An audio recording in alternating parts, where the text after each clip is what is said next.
Hello students, welcome to the English class of 9th standard।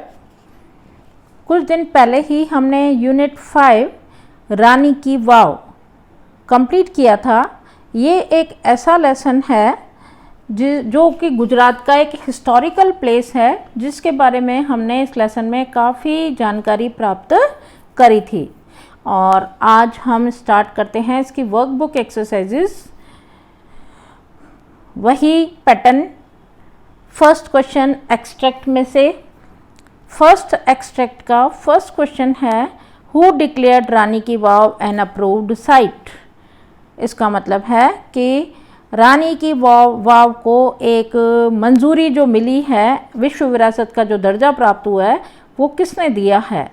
तो इसमें देखो दिया हुआ है सेकेंड लाइन में, it was declared by UNESCO at the world heritage committee. तो हमको हु की जगह क्या लगाना है आंसर में, यूनेस्को। बाकी वही सेम लाइन आएगी क्वेश्चन वाली। सेकेंड क्वेश्चन है, what is the vav an example of. वाव जो है वो किसका उदाहरण है। तो आंसर लिखेंगे, the vav is an example of water management. ये लास्ट लाइन में आंसर है, example of water management system.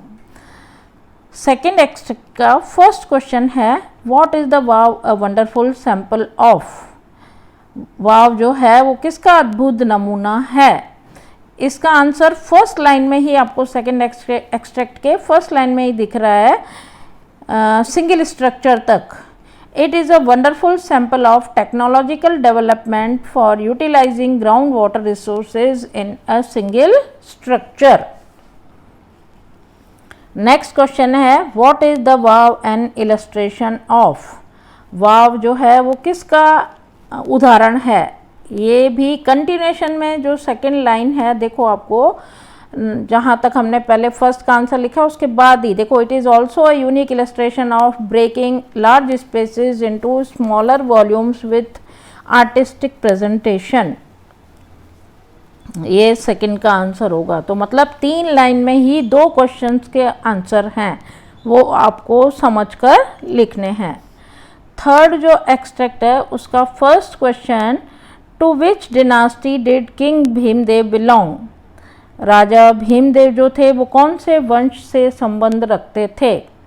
इसका आंसर होगा किंग भीमदेव। थर्ड लाइन में दे रखा है देखो, king Bhimdev first belonged to the Solanki dynasty of Anhilwad Patan.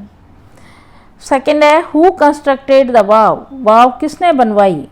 राजा ने सोचा था, लेकिन राजा की मृत्यु हो गई थी। उसके बाद जो उनकी पत्नी थी queen Udaymati, the widow of king Bhimdev constructed the vav. ये भी हु वाले जो क्वेश्चंस होते हैं उसमें केवल हु की जगह आपको नाम लिखना होता है, बाकी सारा वही लाइन क्वेश्चन वाली लाइन ही आंसर में आती है। नेक्स्ट है, why did queen Udayamati build the vav. रानी उदयमती ने वाव क्यों बनवाई थी। लोगों की पानी की समस्या का समाधान निकालने के लिए। तो ये आंसर दे रखा है, queen Udayamati build the vav to solve the problem of water scarcity faced by the people of Patan. ये भी देखो आपको फिफ्थ लाइन में आंसर दिया हुआ है। नेक्स्ट क्वेश्चन जो है fourth, when was the vav constructed.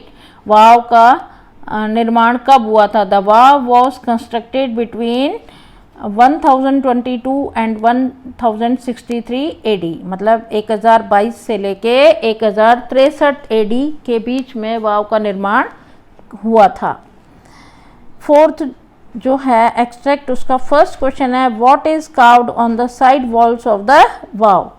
वाव की साइड वॉल्स पर क्या कार्व किया हुआ है, क्या शिल्पकारी की गई है। तो about 800 sculptures are carved on the side walls of the vav. लगभग 800 शिल्पकृतियाँ जो है नक्काशी की गई है वाव की साइड की दीवारों पर, जो आपने उस वीडियो में भी चित्रों में भी आपने सब देखा है। सेकेंड है, how many stories does the wow have. Wow has 7 stories, मतलब वाव में कितनी मंजिलें हैं, ये भी हम लेसन में पढ़ चुके हैं और इसमें भी आया हुआ है फर्स्ट लाइन में ही answer. Third question, how big is the vav, वाव कितनी बड़ी है, कितनी बड़ी, कितनी लंबी चौड़ी, सब दिया हुआ है। तो the vav is 64 meters long, 20 meters wide and 27 meters deep. 64 meter लंबी, 20 मीटर चौड़ी और 27 मीटर गहरी। Question number 4, which parts of the vav has enchanting carvings. तो मतलब आकर्षक कार्विंग्स जो हैं वाव के किस पार्ट में, किस भाग में की गई है, नक्काशी की गई है। तो ईच स्कल्पचर, पैसेज, पिलर और pavilion in the vav has enchanting carvings.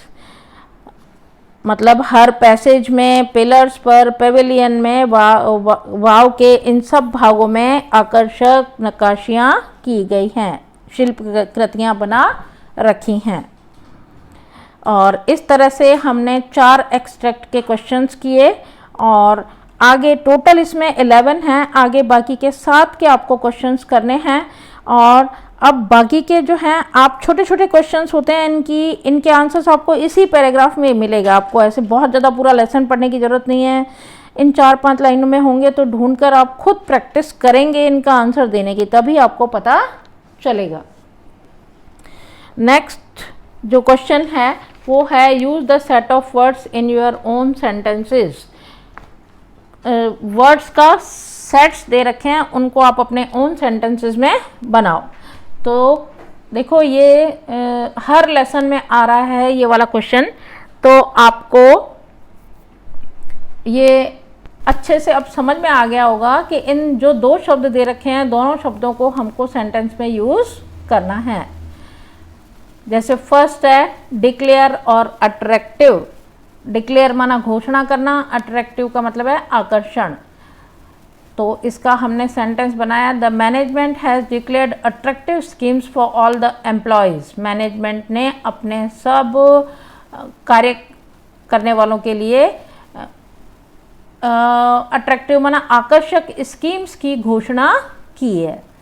Second है, तो ऐसे जैसे हमने ये सेंटेंस बनाया ऐसा कोई और दूसरा सेंटेंस भी बन सकता है, ऐसा नहीं है कि ये का यही इसका आंसर होगा। ये चीज़ मैं हर बार आपको बोलती हूँ, ओन का मतलब होता है खुद के, तो ये 2 वर्ड्स यूज होना चाहिए और सही अर्थ निकलना चाहिए, ऐसा आप कोई भी सेंटेंस बना सकते हैं। सेकंड है excellent nominate. The teachers have nominated Shreya for the award because of her excellent performance during the year.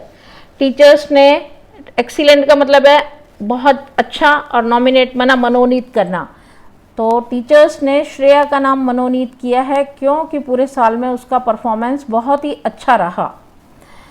Next है रिवील और बरीड। रिवील माना भेद खोलना और बरीड माना दबा दिया। The miser did not want to reveal the money that he had buried under the tree.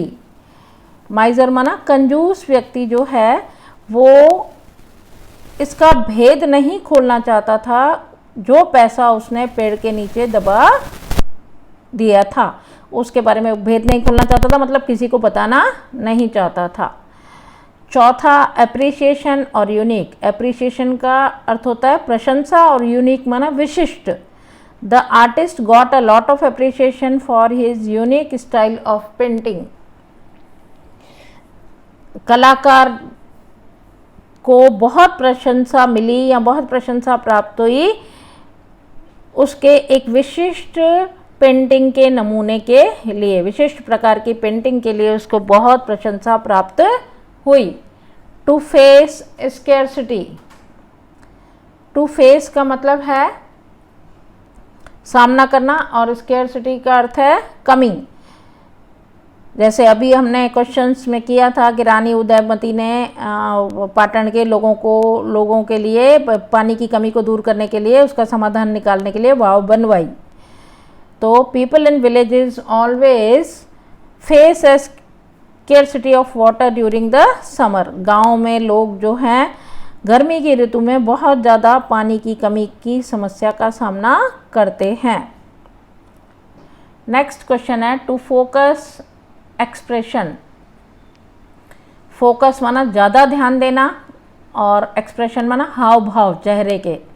तो इसका sentence, if you want to learn Bharatanatyam, अगर आप भरतनाट्यम सीखना चाहते हैं तो you have to focus on your expressions, कि आपको अपने चेहरे के हाव भाव पर ज़्यादा ध्यान देना पड़ेगा, क्योंकि भरतनाट्यम में चेहरे के भावों का बहुत ज़्यादा महत्व होता है। 7th है सिग्निफिकेंस प्रोजेक्ट। सिग्निफिकेंस का मतलब होता है महत्व और प्रोजेक्ट माना project. The irrigation project has a lot of significance because it affects all the farmers of the village. Irrigation मतलब सिंचाई। सिंचाई का जो ये प्रोजेक्ट है ये बहुत ज़्यादा महत्व रखता है। क्योंकि इससे सब गांव के सारे किसान प्रभावित होते हैं। अफेक्ट का मतलब होता है प्रभावित होना, तो इससे गांव के सभी किसानों पर प्रभाव पड़ता है, इसीलिए सिंचाई का जो प्रोजेक्ट है उनके लिए वो बहुत महत्वपूर्ण होता है। नेक्स्ट है यूटिलाइज एट प्रेजेंट। यूटिलाइज माना उपयोग करना और एट प्रेजेंट माना वर्तमान में। At present only 60% of the funds have been utilised for education purpose. वर्तमान में केवल 60% फंड का ही उपयोग किया गया है। काहे के लिए? शिक्षा के उद्देश्य के लिए, मतलब शिक्षा प्रणाली में कोई परिवर्तन, उसके लिए जो खर्चा हो रहा है, फंड जो हमको मिला हुआ है उसका केवल हमने 60% ही उपयोग किया है। नेक्स्ट है इमेजिनेशन टू प्रेजेंट। इमेजिनेशन का मतलब कल्पना, टू प्रेजेंट का मतलब है प्रस्तुत करना। The director has used his imagination well to present the play. निर्देशक ने अपनी कल्पना का बहुत अच्छी तरह से उपयोग किया है नाटक को किसी के सामने प्रस्तुत करने के लिए। Which is based on a murder mystery, जो कि एक मर्डर का मतलब हत्या के रहस्य से जुड़ा हुआ है, उस पर आधारित है। तो उसने अपनी कल्पना, डायरेक्टर ने अपनी कल्पना का बहुत अच्छी तरह से प्रस्तुतिकरण किया है। नेक्स्ट है डेवलपमेंट और रिसोर्स। डेवलपमेंट माना विकास, रिसोर्स माना संसाधन। All the resources will be used for the development of the village. गांव के विकास के लिए सभी संसाधनों का उपयोग किया जाएगा, माना गांव में आए हुए जो भी संसाधन हैं उनका उपयोग किया जाएगा जिससे गांव का विकास हो सके। नेक्स्ट है इलस्ट्रेशन, उदाहरण, और कॉम्प्लेक्स का मतलब होता है जटिल। The teacher gave a very good illustration to explain a complex problem.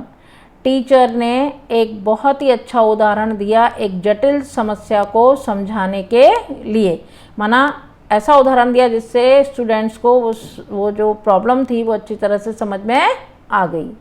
Next है ग्लोरी और अनमैच्ड। ग्लोरी का मतलब शान शौकत और अनमैच्ड का मतलब उसकी कोई तुलना नहीं हो सकती। The fame and glory of sports person coming from A small village is unmatched. प्रसिद्धि और शान शौकत उस स्पोर्ट्स पर्सन की, मतलब जो खेलों में बहुत ज़्यादा होशियार था, बहुत ज़्यादा एक्सपर्ट था, उसकी प्रसिद्धि और शान शौकत जो है, और वो स्पोर्ट्स पर्सन किसी गांव को बिलोंग करता था, मतलब छोटे से गांव से आया था, तो उसकी तुलना हम किसी से नहीं कर सकते, मैच नहीं कर सकते। नेक्स्ट है पॉपुलर और एक्सेप्शन। पॉपुलर का मतलब लोकप्रिय और एक्सेप्शन का मतलब होता है अतिरिक्त। Usually political leaders are not very popular. इसका मतलब है अक्सर, यूजुअली माना ऐसा देखा जाता है कि जो राजनीतिक नेता जो होते हैं, पॉलिटिकल लीडर्स माना नेता, वो इतने ज़्यादा पॉपुलर मतलब लोकप्रिय नहीं होते। But Narendra Modi is an exception. Narendra Modi ही एक ऐसे हैं जो बिल्कुल अलग हैं और जो इतने लोकप्रिय हैं कि उनको देश का बच्चा बच्चा भी जानता है, तो वो एक अलग हैं बाकी सब नेताओं से। एक्सेप्शन माना अलग, अतिरिक्त ही है। नेक्स्ट है कंप्लीशन और ब्यूटी। कंप्लीशन का मतलब होता है पूरा होना, ब्यूटी माना सौंदर्य। You can see the real beauty of this sculpture after it's completion. आप इसके वास्तविक सौंदर्य को देख सकते हो जब ये कलाकृति या शिल्प कृति जो है पूरी हो जाएगी, पूर्ण हो जाएगी, जब ये बनकर, तब आप इसके वास्तविक सौंदर्य को महसूस कर सकते हो। और लास्ट है मूड और सिचुएशन। मूड माना मिजाज, सिचुएशन माना परिस्थिति। Hemant was not in a good mood because he was in a bad situation. Hemant जो है वो एक अच्छे मूड में नहीं था क्योंकि वो एक बुरी परिस्थिति से गुजर रहा था। बुरी परिस्थिति में जब हम होते हैं तो हमारा मूड ठीक नहीं रहता है। Next question, fill in the blanks, है ना। Correct word from the bracket. Same questions हैं जो आपके हर बार आ रहे हैं। ब्रैकेट में आर्टिस्टिक, कलात्मक, यूटिलाइजिंग, उपयोगी, उपयोग करते हुए, यूनिक, विशिष्ट। It is a wonderful sample of technological development for utilising ground water resources in a single structure. ये एक अद्भुत नमूना है तकनीकी विकास और ज़मीन के नीचे आए हुए पानी का उपयोग करना एक सिंगल स्ट्रक्चर में, एक ही बनावट, मतलब एक ही कुएं में इस तरह से पानी का अलग अलग तरीके से उपयोग करना, ये एक अद्भुत नमूना है। It is also a unique illustration of breaking large spaces into smaller volumes with artistic presentation. ये एक विशिष्ट उदाहरण है कि एक बड़ी जगह को छोटे छोटे वॉल्यूम्स में एक कलात्मक तरीके से उसको प्रस्तुत किया गया है। नेक्स्ट है आर्किटेक्चर और कंप्लीशन और एप्रिसिएशन। आर्किटेक्चर का मतलब होता है नक्शा। किसी भी चीज़ को हम बनाने से पहले उसका हम मैप तैयार करते हैं, नक्शा बनाते हैं। फिर जैसे कोई मकान भी हमको बनाना है तो उसका हम क्या करते हैं, पहले इंजीनियर से नक्शा बनवाते हैं, उसके बाद उसको बनाना शुरू करते हैं, तो वो कहलाता है architecture. Unfortunately the queen also died before the completion of this structure. दुर्भाग्य से ऐसा हुआ कि रानी भी इस स्ट्रक्चर के पूर्ण होने से पहले ही उनकी भी मृत्यु हो गई। In the world of architecture, her beautiful idea has received immense appreciation.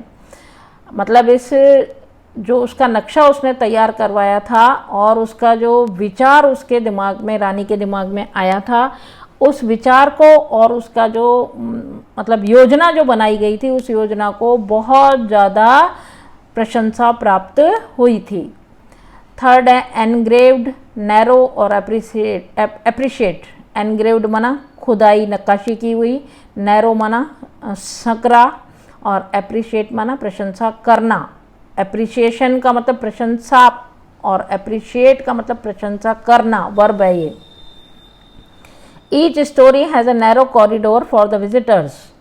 Her story में एक संकरा छोटा सा कॉरिडोर, पैसेज जैसा है, विजिटर्स माना आने जाने वालों के लिए।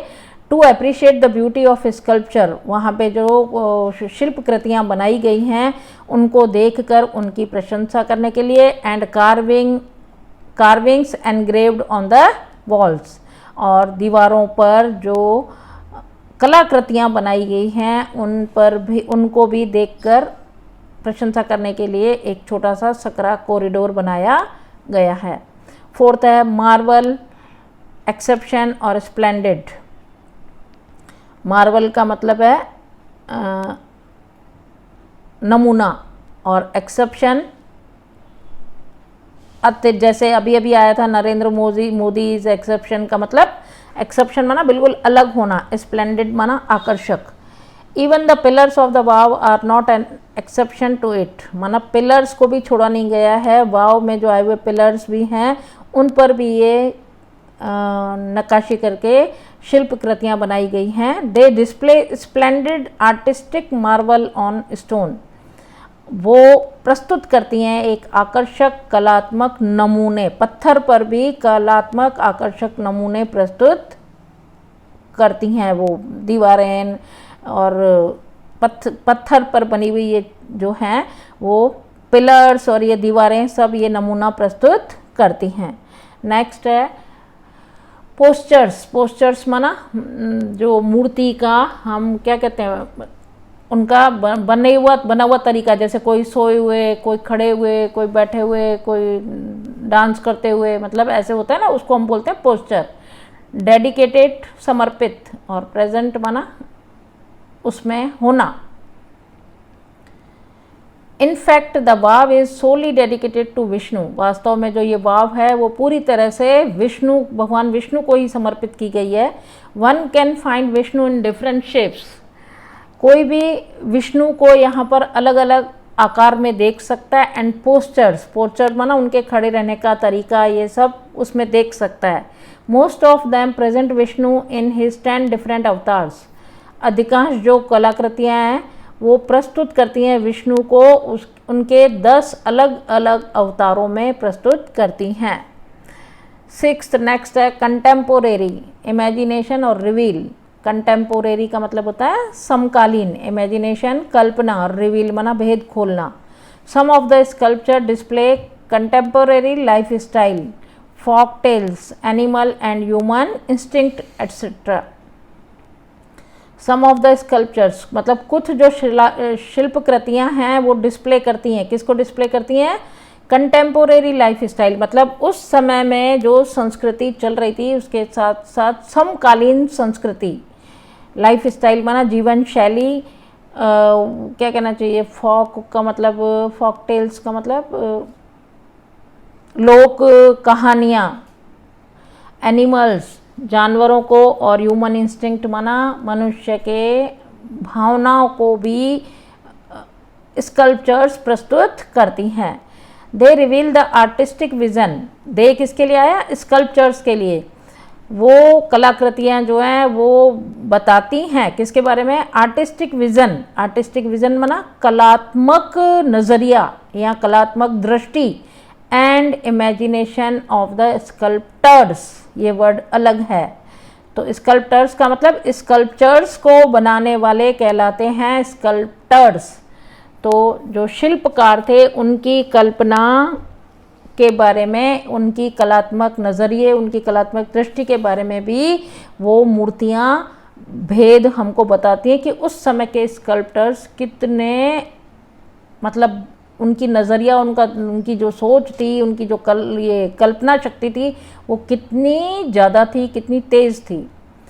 नेक्स्ट है इमोशंस, ग्रेस और सिचुएशंस। इमोशंस भावनाएं, ग्रेस मान बढ़ाना, सिचुएशंस माना परिस्थितियाँ। The sculptors have presented a vast range of emotions and feelings on the faces of the apsaras. जो कलाकारों ने बहुत ज़्यादा जो अप्सरास की मूर्तियां बनाई हैं उनके चेहरों पर इमोशंस माना भाव और मनोभाव, फीलिंग्स माना अंदर की भावनाएं, और इमोशंस का मतलब मनोभाव जो है उनको भी प्रस्तुत किया है। उनकी कलाकृतियों को पत्थर में कैसे भाव आ सकते हैं चेहरे में, तो पत्थर में भावों को प्रकट करना हम आमने सामने देख के बता सकते हैं कि हाँ इसके चेहरे पे गुस्से का वो भाव है, इसके चेहरे पे दुख का है, इसके चेहरे पे खुशी का है, लेकिन पत्थर में से कैसे भावनाएं उभर कर बाहर आ सकती हैं। तो जो कलाकार थे उन्होंने ऐसे ही पत्थर में भी भावों को प्रकट किया है। They display a variety of different moods and situation, उन्होंने उनकी अलग अलग मूड माना मिजाज और अलग अलग परिस्थितियों को भी डिस्प्ले किया है। The apsaras with 16 different makeup styles, जो अप्सराज हैं उन्होंने 16 अलग अलग तरह की मेकअप स्टाइल्स से उनको बनाया है, प्रस्तुत किया है। Add to the grace of the unmatched structure, और वो जो हैं वो उनका अनमैच्ड माना उनकी तुलना हम किसी से नहीं कर सकते हैं, और उनका मान भी उन्होंने बहुत ज़्यादा बढ़ाया है। नेक्स्ट है सिग्निफिकेंस, मतलब महत्व, और होलीनेस माना पवित्रता। सबमर्ज्ड का मतलब जलमग्न। तो the step well also focuses on the holiness of water, ये जो वाव है, ये जो कुआं है, ये पानी की पवित्रता को भी प्रकट, मतलब उस पर भी ध्यान केंद्रित करता है। एंड इट्स ग्रेट सिग्निफिकेंस, और बहुत ज़्यादा इसका महत्व भी दर्शाता है किसमें? हमारी भारतीय संस्कृति में, Indian culture. The wow is the most developed, ये वाव जो है बहुत ज़्यादा विकसित है। इलेबोरेट माना बड़ी है। एंड ऑर्नामेंटेड का मतलब बहुत ज़्यादा सुसज्जित है। Example of submerged architecture, submerged का मतलब जलमग्न, ये एक नमूना बना हुआ है। अनमैच्ड का मतलब जिसकी तुलना हम किसी से और से नहीं कर सकते, ऐसा कोई नमूना हमको वाव का और कोई दिखाई नहीं देता। तो भारतीय संस्कृति में इसका बहुत महत्व है। नेक्स्ट है कॉम्प्लेक्स, ग्लोरी, ऑर्नामेंटेड। कॉम्प्लेक्स माना जटिल, ग्लोरी माना शान शौकत, ऑर्नामेंटेड माना सुसज्जित। It sings the glory of the development of step well in India. It किसके लिए आया? इस वाव के लिए। ये वाव जो है भारत के सभी जो भी कुएं हैं उनमें उनके विकास की और उनके शान की गाथा गाती है। गाथा गाती है का मतलब ये इसको देखकर पता चलता है कि भारतीय संस्कृति में उस समय में इतने बड़े बड़े और इतने अच्छे अच्छे कलाकार हुए थे, जिसकी वजह से आज भारत की क्या है? शान है, जिसको ऐसा दर्जा प्राप्त हुआ है, विश्व विरासत का दर्जा प्राप्त हुआ है। This wow is a large and complex type of step well. ये वाव जो है बहुत बड़ी और एक जटिल कुआं बना हुआ है। It has ornamented panels of sculptures. इसके जो पैनल्स हैं और जो शिल्पकृतियाँ ये बहुत ज़्यादा क्या है? सुसज्जित है। ऑर्नामेंट्स का मतलब होता है आभूषण, ऑर्नामेंटेड माना सुसज्जित। और लास्ट है प्रिजर्व, लेयर्स और बरीड। प्रिजर्व का मतलब सुरक्षित रखना, लेयर्स माना सतह और बरीड माना दबा हुआ। It lay buried under the mud during to floods first. पहले ये फ्लड्स, बाढ़ आने की वजह से, बाढ़ के साथ जो मिट्टी आती है उसके नीचे ये काफ़ी दब गई थी। And then the vanishing of the river Saraswati. उसके बाद धीरे धीरे सरस्वती नदी के साथ साथ भी ये बिल्कुल ख़त्म होती हुई दिखाई दे रही थी। It was hidden under the layers of silt.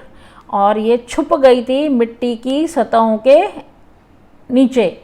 For almost 7 centuries, 7 centuries माना 7 शताब्दियाँ, माना 700 साल तक ये करीब छुपी हुई रही।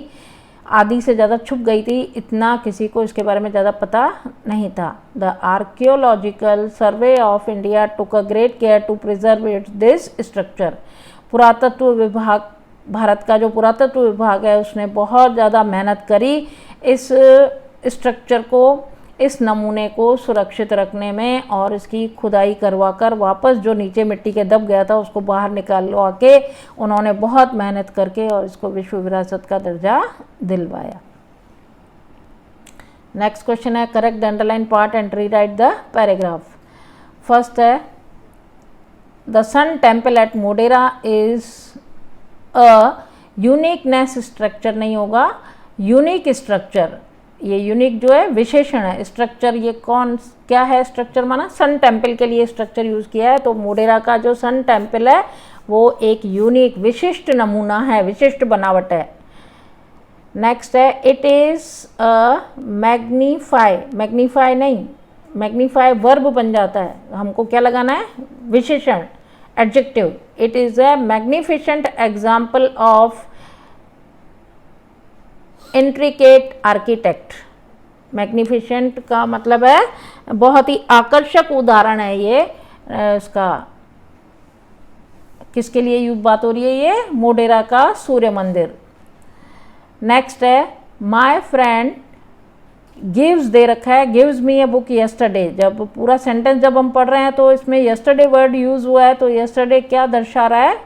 भूतकाल, पास्ट टेंस। क्यों? क्योंकि कल, बीता हुआ कल, तो बीते हुए कल के साथ फिर गिव्स नहीं लगेगा, उसके साथ हम वर्ब का क्या लगाएंगे? Past tense. तो my friend gave me a book yesterday हो जाएगा, गिव्स की जगह gave.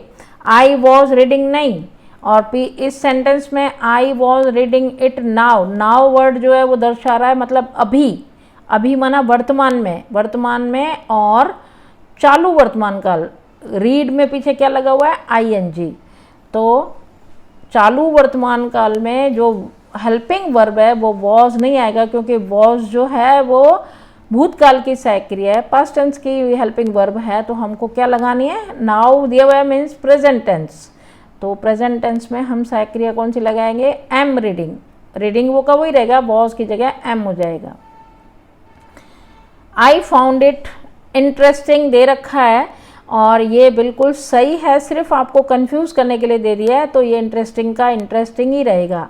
Then any other book I have read, I will return them नहीं आएगा, बुक की बात हो रही है तो दैम प्लूरल में यूज होता है ना, नहीं बुक की बात नहीं हो रही, आई will return them tomorrow, I will return him tomorrow, मैं उनको ये लौटा दूंगा, है ना, उनको किनको, माई फ्रेंड ने, मेरे फ्रेंड ने मुझे दी है, तो मेरा फ्रेंड सिंगुलर है ना, एक ही है, तो हम उसके लिए दैम कैसे यूज़ करेंगे, दैम जब बहुत सारे फ्रेंड्स होते तो, इसीलिए हम उसकी जगह क्या यूज़ करेंगे, हिम, हिम माना मेरे फ्रेंड को मैं कल लौटा दूंगा। अब आता है मैच वाला क्वेश्चन। 5 आपको सेंटेंसेस दे रखे हैं और उसके साथ आपको 3 दे रखे हैं फंक्शंस, तो हम कोई ऐसे जो होंगे वो 2-2 सेंटेंसेस के साथ भी मैच हो सकते हैं। हु इज़ दैट मैन, ये क्या है, वो आदमी कौन है, इसका मतलब क्या हुआ, पहले तो आप ये समझ लीजिए, जो फंक्शंस हैं उनको समझ लीजिए तो आपको इजी रहेगा। एक्सप्रेसिंग इमोशन माना भावना, अपने मन की भावना को व्यक्त करना। कंपैरिजन माना तुलना करना। सीकिंग इन्फॉर्मेशन का मतलब किसी के बारे में जानकारी हासिल करना, जानकारी मांगना, लेना, हासिल करना, है ना। तो फर्स्ट सेंटेंस है हु, क्वेश्चन है वो, हु इज़ दैट मैन, ये आदमी कौन है, इसका मतलब हम उस आदमी के बारे में क्या करना चाह रहे हैं, जानकारी लेना चाह रहे हैं, तो इसके साथ क्या मैच हो जाएगा, सीकिंग इन्फॉर्मेशन। फिर सेकंड है राज इज क्लेवरर देन मीता, राज जो है वो मीता से ज़्यादा होशियार है, ज़्यादा चालाक है, हम तुलना कर रहे हैं राज और मीता की, तो ये तुलना मतलब क्या हो जाता है, कंपैरिजन, 2 जनों की तुलना हो रही है और इसमें कंपैरेटिव डिग्री लगी हुई है, एडजेक्टिव की कंपैरेटिव डिग्री क्या है, क्लेवरर, तो ये कंपैरिजन हो गई।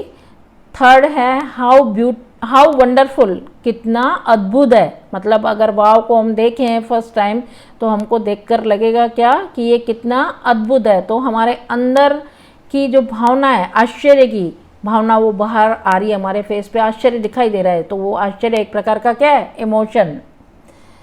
Ketan is the fastest runner, और ये भी देखो वहाँ पे क्या था, क्लेवरर, यहाँ पे क्या है, फास्टेस्ट। फास्टेस्ट हम कैसे बता रहे हैं केतन को, केतन की तुलना हमने पूरे क्लास के 40 बच्चों के साथ करी, तो क्या आया कि केतन जैसा तेज़ और कोई नहीं दौड़ सकता, मतलब पूरी क्लास में केतन ही सबसे ज़्यादा तेज़ रनर है, तेज़ दौड़ने वाला है। तो ये भी जब हमको फास्टेस्ट माना क्लास में सबसे ज़्यादा तेज़ दौड़ने वाला, ये हमको कब पता चला, जब हमने तुलना करी, तो ये भी क्या आ जाएगा, कंपैरिजन। और फिफ्थ जो है Nitin is as tall as Mohan, Nitin उतना ही लंबा है जितना कि मोहन है, मतलब नितिन और मोहन दोनों की लंबाई एक जितनी है, तो ये भी हमको कब पता चला कि दोनों की लंबाई एक जितनी है, जब हमने दोनों को साथ में खड़ा किया, दोनों की तुलना करी, तो हमारे सामने ये सत्य निकल कर आया कि दोनों की लंबाई बिल्कुल एक जितनी है, तो ये भी क्या कहलाएगा, कंपैरिजन। नेक्स्ट है complete the sentences with the functions given in the brackets. Bracket में जो दे रखा है फंक्शन, उसको ध्यान में रखते हुए आप सेंटेंस कंप्लीट करेंगे। फर्स्ट है दिस हाउस इज, अब कंपैरिजन को ध्यान में रखना है, मतलब इस घर की तुलना हम किससे करेंगे, किसी और घर से, तभी तो तुलना होगी। This house is better than the previous one, इसका मतलब ये घर जो है पहले वाले घर से ज़्यादा अच्छा है, बेटर, बेटर माना उससे अच्छा है, सबसे अच्छा नहीं कह सकते उसको, क्यों, क्योंकि हम तुलना कर रहे हैं किसकी, इस घर की और इससे पहले वाले घर की। सेकंड है हु इज़ दैट बॉय, ये सेंटेंस हमने बनाया, हु दिया हुआ है और इन्फॉर्मेशन हमको लेनी है, तो इन्फॉर्मेशन हम मांग रहे हैं, तो हम एक लड़का हमारे घर के बाहर खड़ा है और हमको पता नहीं है, वो हमारे लिए अनजान है, तो हम पूछ रहे हैं कि वो लड़का कौन है, ये इंफॉर्मेशन लेना हुआ। नेक्स्ट है जय इज, ये भी देखो कंपैरिजन है, जैसे पहले भी आपने कंपैरिजन के 2-3 सेंटेंस किए, इसी तरह ये भी कंपैरिजन के सेंटेंस आपको बनाने हैं। वहाँ आपने मैच किया था, यहाँ पे आपको खुद के बनाने हैं। तो Jay is as fast as Govinda, Jay उतना ही तेज है जितना कि गोविंदा, मतलब दोनों बराबर के तेज हैं, है ना। तो ये भी क्या हुई, तुलना।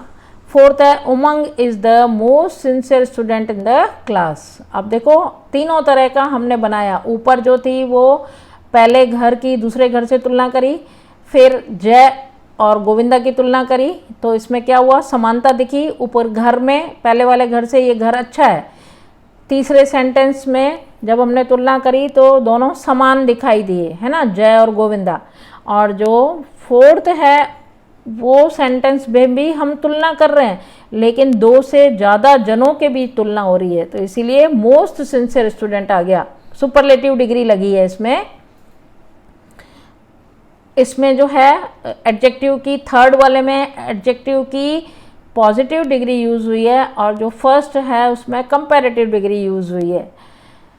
तो फोर्थ में क्या आएगा, उमंग जो है पूरी क्लास में सबसे सिंसियर स्टूडेंट है, ये भी कंपैरिजन ही है। और फिफ्थ है the passenger pushed the side door open and she leaned down to look at him, expressing manner, manner माना कोई भी कार्य करने का तरीका, पहले भी हम कर चुके हैं। The passenger pushed the side door, यात्री ने साइड वाला दरवाज़ा को धक्का दिया और उसको खोला। एंड शी लीन्ड डाउन, और वो नीचे की तरफ झुक गई, टू लुक एट हिम, उसकी तरफ देखने के लिए, मतलब उसकी तरफ देखने का उसका तरीका कैसा था कि दरवाजे को धक्का देकर खोलकर और झुकना, झुककर उसने देखा, तो ये क्या हुआ, उसका तरीका बताया जा रहा है, मैनर। अब आ रहा है next question, change the text as shown. Text को, नीचे जो सेंटेंस दे रखे हैं वो टेक्स्ट है आपकी, ठीक है, उसको आप क्या करो, चेंज करो। लेकिन ये जो सूचना दे रखी है इसको देखकर हमको पता नहीं चल रहा कि हमको चेंज क्या करना है, ठीक है। तो उस सेंटेंस के नीचे आपको स्टार्टिंग दे रखी है, स्टार्टिंग को देखकर आपको पता चलना चाहिए कि हमको उसे चेंज किस तरीके से करना है। जैसे दे रखा है फर्स्ट आई एम स्टूडेंट, ठीक है। अब दिस इज़ माई स्कूल, यह मेरा स्कूल है, मैं विद्यार्थी हूँ, ये मेरा स्कूल है। I have a new bicycle, मेरे पास नई साइकिल है। I go to school on it, मैं इस पर स्कूल जाता हूँ। आई लव साइकिलिंग, मुझे साइकिलिंग अच्छी लगती है। अब आपको क्या करना है, स्टार्ट लाइक दिस, इसको इस तरह से स्टार्ट करो। कैसे स्टार्ट करो हमको बताया गया है, क्या लिखना है हमको, मीनल इज़। अब आई एम स्टूडेंट की जगह हमको लिखना है Meenal is a student, Meenal एक विद्यार्थी है। मैं विद्यार्थी हूँ, उसकी जगह हमको क्या बदलना है, मीनल एक विद्यार्थी है। तो दिस इज़ माई स्कूल, तो क्या हो जाएगा, this is her school. Meenal का स्कूल है तो मीनल के लिए हम क्या यूज़ करेंगे, हर। फिर I have a new bicycle, तो हो जाएगा she has a new bicycle. I go to school on it, उसकी जगह हो जाएगा she goes to school on it. क्यों, आई की जगह हम, आई प्लूरल है तो आई के साथ हैव लगा, हम मीनल लगा रहे हैं, फिर उसके साथ आई की जगह क्या लगा रहे हैं, शी, तो शी के साथ सिंगुलर जो वर्ब लगेगा वो क्या हो जाएगा, हैज़। फिर आई गो की जगह हो जाएगा, आई प्लूरल है, आई के साथ वर्ब गो यूज हो रही है, जबकि मीनल सिंगुलर है तो मीनल के साथ गोज हो जाएगा। तो she goes to school on it. फिर आई लव साइकिलिंग, तो हो जाएगा शी लव्स साइकिलिंग। फिर सेकेंड क्वेश्चन है the postman gets up early in the morning. Postman जो है वो सुबह जल्दी उठता है। He goes to the post office, वो पोस्ट ऑफिस जाता है। ही सॉर्ट्स द लेटर्स, वो लेटर्स को अलग करता है। He then leaves to deliver the letters, उसके बाद वो लेटर्स डिलीवर करने के लिए चला जाता है। ही वर्क्स वेरी हार्ड, वो बहुत कड़ी मेहनत करता है। अब इसको हमें कैसे स्टार्ट करना है, द पोस्टमैन गॉट, ऊपर वाले सेंटेंस में दे रखा है गेट्स अप, इसका मतलब उठता है। पूरा जो सेंटेंसेस हैं 3-4 वो सारे वर्तमान काल के हैं कि वो जल्दी उठता है, फिर वो पोस्ट ऑफिस जाता है, फिर वो लेटर्स अलग करता है। ये क्या है? सारा वर्तमान काल, प्रेजेंट टेंस। अब जो हमको करना है द पोस्टमैन गॉट, इसका मतलब पास्ट टेंस, तो हमको सारे के सारे सेंटेंसेस किस में बदलने हैं? पास्ट टेंस में। The postman got up early in the morning, he goes की जगह हो जाएगा he went to the post office, he sorts की जगह हो जाएगा ही सॉर्टेड द लेटर्स, फिर ही देन लीव्स की जगह हो जाएगा he then left to deliver the letters, he works की जगह हो जाएगा ही वर्कड वेरी हार्ड। सब जो वर्ब्स दी हुई हैं वो सब हम पास्ट टेंस में बदल देंगे तो पूरा पैराग्राफ पास्ट टेंस का हो जाएगा। और नेक्स्ट है third, the boy lives with a wolf. एक लड़का जो है वो भेड़िए के साथ रहता है। The wolf teaches him how to hunt. Wolf जो है वो उसको सिखाता है कि किस तरह से शिकार करना चाहिए। व्हेन ही फील्स हॉट, जब उसको गर्मी लगती है तो ही स्विम्स इन अ पूल, वो एक स्विमिंग पूल में तैरता है। He learns to climb trees from his friend, और वो अपने फ्रेंड से पेड़ों पर भी चढ़ना सीख जाता है। द पैंथर, द पैंथर मतलब पैंथर से वो सीख जाता है पेड़ों पर भी चढ़ना। अब क्या करना है हमको? द बॉय लिव्स दिया हुआ है और इसमें दे रखा है स्टार्ट लाइक दिस, माना इस तरह से शुरू करो। ये भी लिव्स की जगह लिव्ड है, माना ये पूरा पैराग्राफ किसका है? पास्ट टेंस का है ना। तो जहाँ जहाँ प्रेजेंट टेंस की वर्ब आई हुई है वहाँ वहाँ हमको उसे पास्ट टेंस का बनाना पड़ेगा। तो लिव्स की जगह लिव्ड, फिर एंड द वुल्फ टीचेस की जगह टॉट, और व्हेन ही फील्स शॉर्ट की जगह वी फील्स की जगह हो जाएगा फेल्ट, फिर ही स्विम्स की जगह ही स्वाम, फिर ही लर्न्स टू क्लाइंब की जगह he learned to climb trees from his friend the panther. बाकी सारे वर्ड्स वैसे के वैसे ही रहेंगे जहाँ जहाँ वर्ब आया है। अभी जब हम इसको पास्ट टेंस में करेंगे तो पूरा का पूरा देखो, पहला था the boy lives with a wolf, माना वो लड़का वुल्फ के साथ रहता है। अब हम जो सेंटेंस बना रहे हैं वो क्या लिख रहे हैं? The boy lived with a wolf, मतलब लड़का वुल्फ के साथ रहता है की जगह क्या हो गया? वो लड़का वुल्फ के साथ रहता था। आया समझ में? तो ये काल बदल जा रहा है। तो हमको जैसा बताया गया है सूचना में वैसा हमको करना है। सूचना नहीं दी गई है, सेंटेंस दिया है आधा, उस आधे सेंटेंस को देखकर हमें समझना है कि उसमें हमें क्या परिवर्तन करने हैं। और अभी जो नेक्स्ट है, read the data and answer the questions. इस डेटा को पढ़ो और क्वेश्चंस के आंसर दो। अब देखो ये बहुत इजी क्वेश्चन है, 4 मार्क्स का हमेशा आता है। अब देखो इसमें दे रखा है एक मेंबरशिप स्पोर्ट्स क्लब, एक खेल का क्लब बना हुआ है और उसका मेंबरशिप, अगर आप उसकी सदस्यता, आप उसके सदस्य बनना चाहते हो तो एक फॉर्म आपको भरना पड़ेगा और वो फॉर्म कहलाता है मेंबरशिप फॉर्म।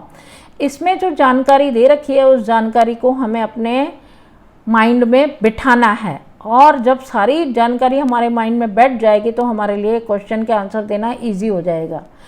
इसमें मेंबरशिप जो फॉर्म भर रहा है वो कौन है? नेम उसका क्या है? राज मल्होत्रा, ठीक है। एड्रेस उसकी दे रखी है, हमको नहीं भी समझ में आती है एड्रेस तो हमको कुछ नहीं करना, हमको बस ये पता चलना चाहिए कि ये इसकी एड्रेस है। 12 अमीधारा, जोधपुर 4 रास्ता, अहमदाबाद। डेट ऑफ बर्थ माना उसकी जन्म तारीख क्या है? 12 अगस्त 2005। फादर्स नेम माना उस राज मल्होत्रा के पापा का नाम है केशव मल्होत्रा। मदर का नाम है नेत्रा मल्होत्रा। फिर स्टडी, वो जो राज मल्होत्रा है वो कौन सी क्लास में स्टडी करता है? 9th में। उसकी हाइट कितनी है? 5 फुट 6 इंच। उसकी हॉबीज़ माना उसको किस चीज़ का शौक़ है? म्यूज़िक का और स्पोर्ट्स का, है ना। म्यूज़िक और स्पोर्ट्स का मतलब संगीत का, और खेलों का उसको बड़ा शौक़ है। ये सारी जानकारी हमको मिल गई राज मल्होत्रा की। और इसके पापा का ऑक्यूपेशन, देखो फादर्स नेम के सामने ऑक्यूपेशन दे रखा है। ऑक्यूपेशन का मतलब होता है व्यवसाय। व्यवसाय मतलब कि उसके पापा क्या करते हैं, तो सामने लिखा है बिजनेसमैन। बिजनेसमैन एक व्यापारी हैं। और उसकी मम्मी नेत्रा मल्होत्रा के सामने लिखा हुआ है डॉक्टर। ऑक्यूपेशन के सामने डॉक्टर के मतलब उसकी मम्मी जो है वो डॉक्टर है। अब हमारे को ये सारी जानकारी मिल गई तो उसके आधार पर हमसे कोई सा भी इससे रिलेटेड, इससे संबंधित कोई भी प्रश्न हमसे पूछेंगे तो हम उसका आंसर दे सकते हैं। व्हाट इज दिस डेटा, ये डेटा क्या है, तो हमारा आंसर हो जाएगा this data is a membership form, ऊपर दे रखा है। सेकेंड क्वेश्चन है वेयर डज राज स्टे, इस राज कहाँ रहता है, तो कहाँ रहता है उसकी एड्रेस क्या है, जो एड्रेस दी हुई है वो हमें लिखनी है। थर्ड क्वेश्चन है व्हाट आर राज हॉबीज, राज की हॉबीज क्या है, तो वो भी हमको हॉबीज में दे रखे हैं, म्यूजिक और स्पोर्ट्स। क्लियर है सब चीजें। नेक्स्ट है व्हाट आर हिज पेरेंट्स, उसके पेरेंट्स माता पिता क्या करते हैं। व्हाट का मतलब यहाँ पे क्या है, तो ऐसा नहीं उसके माता पिता क्या है, क्या है मतलब उनका व्यवसाय क्या है, तो फादर लिखेंगे, Raj father is businessman and mother is a doctor. हमको 4 क्वेश्चंस के आंसर्स इतने से डेटा में मिल गए। अभी और भी हम 2-3 प्रश्न और होते तो उनके जवाब भी हम दे सकते थे कि राज मल्होत्रा कौन सी क्लास में पढ़ता है, तो 9th। राज मल्होत्रा की डेट ऑफ बर्थ क्या है, तो दे सकते थे हम, और भी उसकी हाइट कितनी है ये भी दे सकते थे। समझ में आ रहा है, उसकी मदर का नाम क्या है, उसके फादर का नाम क्या है, बहुत सारे क्वेश्चंस के आंसर इसमें से हम दे सकते थे। तो एक बार अगर आप इसको डेटा को समझ जाओगे तो आपके लिए 4 मार्क्स का ये क्वेश्चन करना बहुत आसान है। Describe the picture in about 10 sentences, ये जो पिक्चर दे रखी है इसको हम आंसर में लिखेंगे पिक्चर डिस्क्रिप्शन, मतलब इस तस्वीर का वर्णन। अब हमको पहले तो ये पहचानिए कि तस्वीर किसकी है। ये है बीच, बीच का मतलब होता है समुद्री किनारा, जैसे अब मांडवी बीच है ना, तो आपको दिख रहा है अथाह पानी, उधर पानी के उधर बहुत दूर आपको क्या दिख रहा है, सूरज दिखाई दे रहा है। फिर आपको आकाश में पक्षी उड़ते हुए, 2 नावें खड़ी हैं, एक नाव में 2 बच्चे बैठे हुए हैं, एक चटाई बिछा के सो रहा है, लेट रहे हैं, बच्चे खेल रहे हैं। वहाँ पे बीच पर ये बना हुआ है, हॉर्स राइडिंग हो रही है ना, तांगा जैसे, हॉर्स राइडिंग नहीं है, हॉर्स कार्ट है, उसमें तांगे में बच्चे बैठे हुए हैं। कैमल कार्ट है, ऊंट गाड़ी चल रही है, उसमें बच्चे बैठे हुए हैं। तो ये सारा हमको क्या दिखाना, जो जो हमको दिख रहा है, और 1-2 बच्चे जो हैं वो मिट्टी का किला जैसा बना रहे हैं। तो ये सारी चीज़ें, एक व्यक्ति है जो बलून मैन है, वो गुब्बारे बेच रहा है। तो इसके सेंटेंसेस जब हम बनाएंगे, छोटे छोटे सेंटेंसेस बनाना हमें सीखना है, छोटे छोटे सेंटेंसेस से इस पूरी पिक्चर को हमें डिस्क्राइब करना है, तो वो क्या हो जाएगा, पिक्चर डिस्क्रिप्शन। और लास्ट है write a paragraph in about 50 words on a visit to a place of historical importance, अर्थात ऐतिहासिक महत्व का एक ऐसा स्थान जहां आपने सैर करी हो, उसके बारे में आप लिखो। तो जैसे आपने वाव के बारे में पढ़ा, तो ऐतिहासिक स्थान कोई सा भी हो सकता है। जैसे आपने दिल्ली में लाल किला देखा, आगरा में ताजमहल देखा, मोढेरा में सूर्य मंदिर देखा, ये सब ऐतिहासिक स्थान हैं।